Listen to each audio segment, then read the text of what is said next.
चला दोस्त हो रोगराईला हकलून देऊया। सर्वांना नमस्कार मित्रहो, आपण आजारीच पडू नये, आजार आपल्या पाठीमागे लागू नये, आपली रोगप्रतिकार शक्ती चांगली राहिली पाहिजे, कुठल्याही आजाराला जवळ तिनं फिरकू नाही दिलं पाहिजे, तसंच आपल्याला जास्त दिवस तरुण राहता आलं पाहिजे, तसंच निरोगी राहून दीर्घायू पण होता आलं पाहिजे। हे सगळं करायचं असेल तर सगळ्यात महत्त्वाचं आहे कशाकडे लक्ष दिलं पाहिजे, तर ते जेवणाकडे लक्ष दिलं पाहिजे। जेवणाकडे लक्ष देणं, आहाराकडे लक्ष देणं म्हणजे 80% आपल्या आरोग्याकडे लक्ष देणं आहे। जेवण दिवसातून किती वेळेला केलं पाहिजे आणि दोन जेवणाच्या मध्ये किती तासाचं अंतर आणि ते अंतर का असलं पाहिजे, याचा काय फायदा होत असतो हे आज आपण पाहूया। तर किती वेळा जेवण करावं याच्यावर शास्त्रांमध्ये सांगितलेलं आहे की जे योगी असतात ते एक वेळेला जेवण करतात, जे भोगी असतात ते 2 वेळेला जेवण करतात आणि जे रोगी असतात ते 3 वेळेला जेवण करतात। म्हणजे योगी, भोगी आणि रोगी, म्हणजे याच्यानुसार काय होतं की जेवण तर एकच वेळेला केलं पाहिजे जर योगी सारखं राहायचं असेल, पण हे शक्य नसतं। संसारी माणसाला हे शक्य नसतं, जे सतत कामामध्ये आहेत त्यांना, किंवा 2 वेळेला जेवायचंय।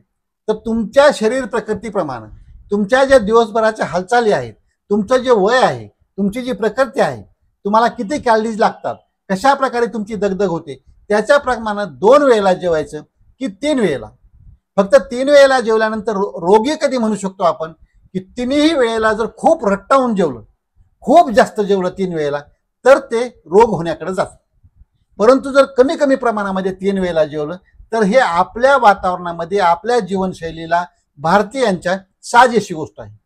आणि ज्यांचं वय 40, 50, 60च्या पुढे गेलेलं आहे आणि ज्यांचं खूप लेझी काम आहे किंवा ज्याला आपण बैठक काम म्हणतो, शारीरिक मेहनतच नाही जास्त, तर त्या लोकांनी 2 वेळेला जेवण केलं तर चालतं। परंतु सर्व आजारांचं जर लक्षात घेतलं, पित्त होणं असेल, पोट बिघडणं असेल, किंवा मधुमेहासारखी बिमारी, साखरेची बिमारी असेल, रक्तदाब असेल, हृदयाचा त्रास, बाकीच्या कुठल्याही बिमाऱ्या, संधिवात असेल, हे सगळ्या आजारांचं जर लक्षात घेतलं, कुठला तरी त्रास पोट साफ होण्यापासूनचा, तर 3 वेळेला थोडं थोडं जेवण हे संयुक्तिक ठरतं। म्हणून 3 वेळेला काय केलं पाहिजे, जेवण केलं पाहिजे।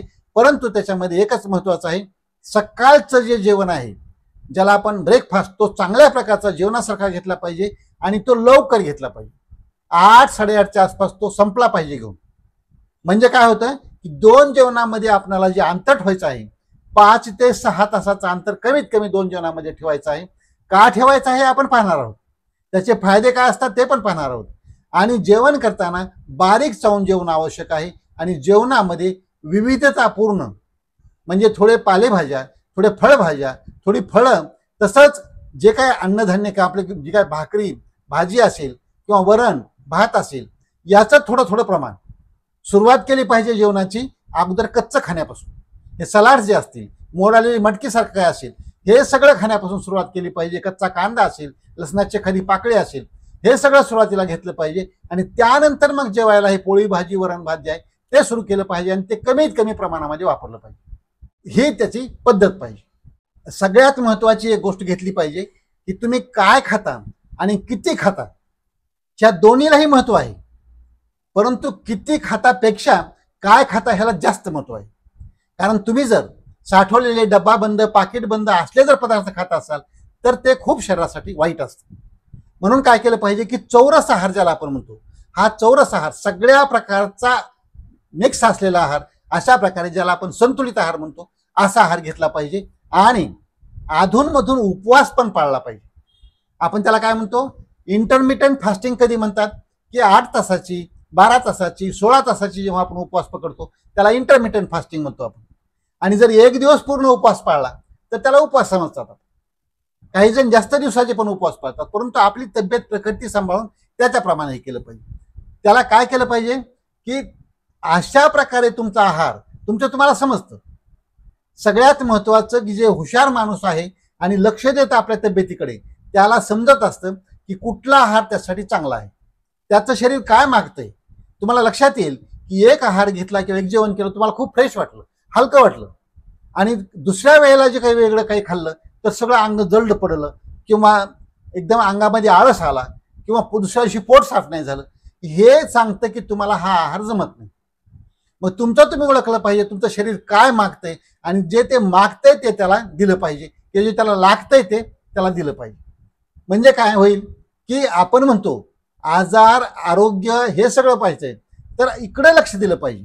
नाहीतर आग सोमेश्वरी आणि बम रामेश्वरी जे म्हणतात, म्हणजे काय, आग लागली एकीकडं आणि बम गेला दुसरीकडे. म्हणजे तुम्हाला पाहिजे आहे तुमच्या शरीराकडून वेगळं आणि तुम्ही त्याला देताय तिसरं. असं नाही झालं पाहिजे. जसं पाहिजे त्या प्रकारच्या दिशेनं त्याला आहार दिला पाहिजे. आणि एक लक्षात घेतलं पाहिजे की एक गाजलेलं एक वाक्य आहे आरोग्यासाठीचं, की कमी खाण्यानं आयुष्य वाढतं आणि जास्त खाण्यानं आयुष्य कमी होतं. असं म्हणतात की तुमच्या आयुष्याकरताचा कोठा हा वरून ठरलेला असतो.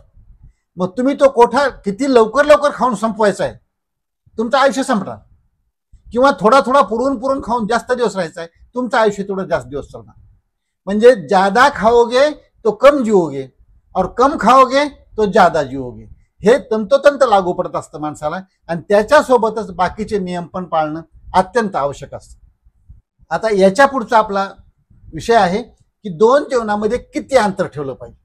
आता हे कमीत कमी 5.5-6 तासाचं तर अंतर पाहिजेच. त्यापेक्षा जर 2 वेळेला जेवणारी व्यक्ती असतील तर ते 10 तास 12 तासाचं पण अंतर ठेवू शकतात. आणि संध्याकाळी समजा 7 वा 8 वाजता जेवण केलं, सकाळी एकदा 7-8ला जेवण केलं, तर काय होतं 12 तासाचा गॅप त्यांच्या दिवसभरामध्ये पडतो आणि संध्याकाळी पण नंतर पडतो. अशा प्रकारे 12-14 तास 16 तासाचं मध्ये गॅप ठेवू शकतात. परंतु ॲव्हरेज व्यक्तींनी कमीत कमी 5.5-6 तासाचं अंतर 2 जेवणामध्ये ठेवलं पाहिजे. आणि सगळ्यात महत्वाचं, 2 जेवणाच्या मध्ये काही नाही खाल्लं पाहिजे. तुम्हाला घ्यायचंच असेल तर ग्रीन टी असते किंवा ज्याच्यामध्ये साखर नाही, दूध नाही, असा काळा चहा, काळी कॉफी किंवा मलई काढलेलं थोडं ताक वगैरे किंवा थोडंसं लिंबू पाणी अशा प्रकारे घेऊ शकता. पाणी मात्र तुम्ही सतत पिऊ शकता, पाण्याला काहीही बंधन नाही. पुरेसं पाणी पिणं अत्यंत आवश्यक आहे. हे एवढा गॅप ठेवणं अतिशय आवश्यक आहे. त्याच्यामुळं काय फायदा होतो की त्याच्यामुळं पचन चांगल्या प्रकारे व्हायला वेळ मिळतो. जे तुम्ही आता खाल्लेलं आहे त्याचं कसं आहे की अन्नाच्या पिशवीमध्ये गेलं, तिथं 2.5-3 तास लागले, तिथं पचन चांगल्या प्रकारे झालं, मिक्सिंग ग्राइंडिंग झालं, त्याच्यानंतर पुढे लहान आतड्यामध्ये ते चाललं. लहान आतड्यामध्ये जो 4-6 तास लागतात मोठ्या आतड्यापर्यंत जायला, त्याच्यामध्ये सगळं पचन हे आणि तुम शोषण होतं. जे आवश्यक घटक आहेत ते घेतले जातात आणि त्याचं लिव्हरकडे जाऊन सगळ्या अवयवाकडे जाऊन त्याचं रक्तामध्ये रूपांतर होणं किंवा तुम्हाला शक्ती मिळणं, तुम्हाला ऊर्जा मिळणं, तुमचे स्नायू चांगले मजबूत होणं, हाडं चांगले मजबूत होणं, सगळे अवयव चांगले राहणं, हे याच्यावर अवलंबून असतं. म्हणून हे अंतरमध्ये ठेवलं पाहिजे. समजा जर तुम्ही आत्ताच खाल्लंय आणि लगेच तुम्ही 2 तासात पुन्हा काहीतरी खाल्लं, तर ही पहिली जी प्रक्रिया आहे ती कुठे एका स्टेजपर्यंत गेलेली आहे थोडीशी, तिथंच तिला डिस्टर्ब होतं. हे दुसरं आलेलं अन्न त्याच्यामध्ये लुडबुड करतं. पुन्हा तुम्ही आणखी 2 तासानं खाल्ला, पुन्हा काही जणांना कसं असतं की 2 तास 2 तास सतत काहीतरी खात असतात. तर ही अशी पद्धत केल्यानंतर ही सगळी पचनाची जी प्रक्रिया आहे ती सगळी बिघडून जाते आणि आतड्यांना कधीच मध्ये आराम मिळणार नाही. जे एन्झाईम्स असतात, पाचक रस जे असतात मध्ये येणारे, ते कसं पाहिजेत, तुम्ही खायच्या वेळेला चांगल्या प्रकारे पाझरले पाहिजे. जेव्हा तुम्ही जेवण घेता त्यावेळेला चांगल्या प्रकारे पाझरले पाहिजेत आणि 6 तास मध्ये कमीत कमी त्याचा चांगला फायदा आपल्याला पचन आणि शोषण चांगलं होऊन झाला पाहिजे. जर मध्येच खाल्लं तर हे सतत थोडं थोडं थोडं थोडं ते पाचक रस पाझरत राहतील आणि त्याचा एवढा चांगला फायदा मिळणार नाही. आता हे आपण ढोबळ मानानं पाहिलं, परंतु जर शरीराच्या आतमध्ये पाहिलं, जी रचना आहे शरीराची, तर ज्या प्रत्येक पेशी असतात, प्रत्येक अवयव असतात, प्रत्येक संस्था असतात, त्यांच्या लेवलला काय होत असतं. जेव्हा आपण हे 6 तासाचा गॅप ठेवत असतो त्यावेळेला काय होत असतं की आता नॉर्मली जेवण केल्यानंतर जे शोषलं जातं ते त्या पेशींकडे जात असतं, प्रत्येक अवयवाच्या पेशीकडे. तिथं काय होतं, त्या पेशींचं जे वरचं वॉल असतं, त्या वॉल एक कव्हर असतं, त्याला मेम्ब्रेन ज्याला म्हणतात, त्याच्या आतून पातळ पदार्थ असतो, त्याला सायटोप्लाझम म्हणतात. त्याच्यामध्ये मायटोकॉन्ड्रिया म्हणणारा हा एक घटक असतो, हा मोठा ऊर्जाचा केंद्र असतो त्याला. हे सगळे जे तिथले फंक्शन्स असतात, करणारे काम असतात, तर हे गेलेला आहार हा त्या वॉलमधून, त्या आवरणामधून मध्ये शोषला जात असतो. शोषून त्याचा वापर होत असतो. फॅक्टरी जी असते ही, त्या फॅक्टरीमध्ये त्याचा वापर होतो आणि जे काही आता बिना कामाचं राहिलेलं आहे ते बाहेर टाकून द्यायची क्रिया त्या पेशीमधून होत असते. म्हणजे काय म्हणतो एक्सक्रिशन. आपण फक्त काय बाहेर विषारी पडतात हे आपल्याला वरून कसं दिसतं की हवेतून श्वासातून पडतात, लघवीतून, संडासमधून, घामात हे दिसणार आहे. परंतु अशा प्रकारची क्रिया प्रत्येक पेशीच्या स्तरावर होत असते. आणि हे पेशीच्या स्तरावर होत असताना कशा प्रकारे होत असते चांगली, की जेव्हा त्याला 5-6 तासाचा गॅप मिळतो तेव्हा ही प्रक्रिया चांगल्या प्रकारे पूर्ण होते. ते आलेलेच विल्हेवाट लावणं, चांगल्या प्रकारचं जे पाहिजे ते आपल्याला ठेवून घेणं, जे काय आता बिना कामाचं झालंय किंवा जे टॉक्सिक पदार्थ विषारी घटक निर्माण झालेले आहेत ते काढून टाकणं, ही प्रक्रिया पूर्ण होण्याकरता 5 ते 6 तास लागत असतात कमीत कमी. आणि म्हणून याच्यामध्ये मध्येच नाही खाल्लं पाहिजे.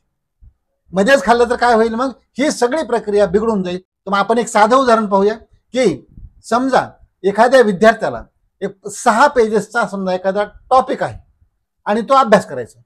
त्यानं जर पहिला पेज पूर्ण वाचलं, पण एक थोड्या वेळानं दुसऱ्या पेजचं एक 20% वाचलं, तिसऱ्या पेजचं एक 10% वाचलं, चौथ्या पेजवर एक 5% वाचलं आणि 6वं पेज त्यानं नुसतंच पाहून सोडून दिलं.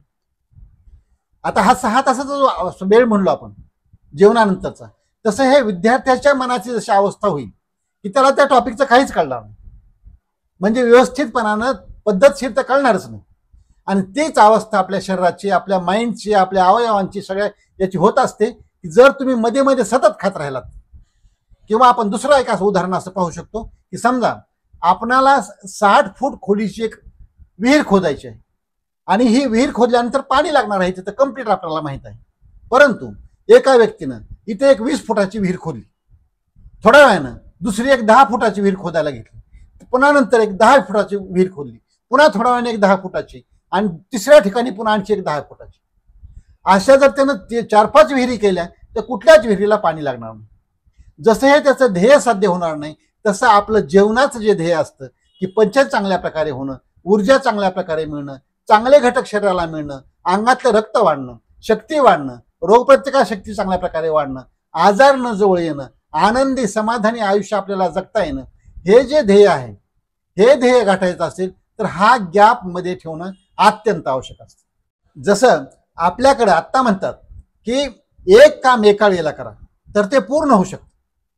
म्हणजे मल्टीटास्किंगचा जमाना आलाय असं म्हणत, पण ते करू नका. तुम्ही 4-5 कामाकडे जर लक्ष ह्याच्याकडे त्याच्याकडे, ते कुठलंच काम एक व्यवस्थित होणार नाही. हे जसं सिद्ध झालेलं आहे, फक्त only one thing at a time, हे जसं म्हणतो आपण, तसंच आपल्या शरीरासाठी सुद्धा एकदा केलेलं जेवण त्याचं चांगलं पचन होईपर्यंत त्याला तेवढा वेळ दिला पाहिजे, हे लक्षात ठेवलं पाहिजे. मल्टीटास्किंग सारखं पुन्हा पुन्हा थोड्या वेळानं नाही खाल्लं पाहिजे. जर सतत खात राहिलं तर काय होत असतं की अंगातली जी साखर आहे ते साखर पण सतत वाढलेली राहते आणि त्याच्यामुळे काय होतं, साखरेला पचवण्याकरता इन्सुलिन सतत स्त्राव होत राहतं. हे साखर सारखी सतत जास्त राहणं आणि इन्सुलिन हे होणं, त्यामुळे काय होतं, फॅट जमा व्हायला सुरुवात होतं आणि ती व्यक्ती लठ्ठ बनायला सुरुवात होते. त्या व्यक्तीचं वजन वाढायला सुरुवात होतं आणि वजन वाढल्याचे, लठ्ठ झाल्याचे दुष्परिणाम शरीराच्या सगळ्या अवयवावर, सगळ्या ठिकाणी, सगळ्या संस्थावर होत राहतात आणि त्याच्यामुळं आजारांचं मोहोळ त्या व्यक्तीच्या पाठीमागे लागत असतं. म्हणून एकच नियम पाळला पाहिजे की आपल्या तब्येतीप्रमाणे तुम्ही 3 वेळेला जेवा किंवा 2 वेळेला जेवा, 2 जेवणाच्या मध्ये काही नाही खाल्लं पाहिजे, हे पाळलं पाहिजे.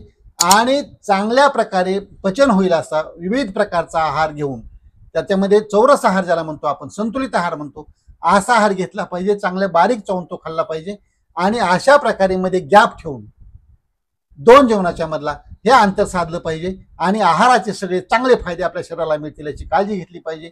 तर हे सगळे नियम पाळूया आणि निरोगी राहून दीर्घायू होऊया. आजचा व्हिडिओ आवडला असेल तर इतरांना पाठवा, लाईक करा, कॉमेंट करा आणि डॉक्टर राम जावळे हे चॅनल जर आजपर्यंत सबस्क्राईब केलं नसेल तर प्लीज सबस्क्राईब करायला विसरू नका. कारण आपलं आरोग्य आणि सत्यमेव जयते, सर्वनाथम श्रेष्ठ मला हेच नाते. जय जवान, जय किसान, जय भारत, जय इंसान.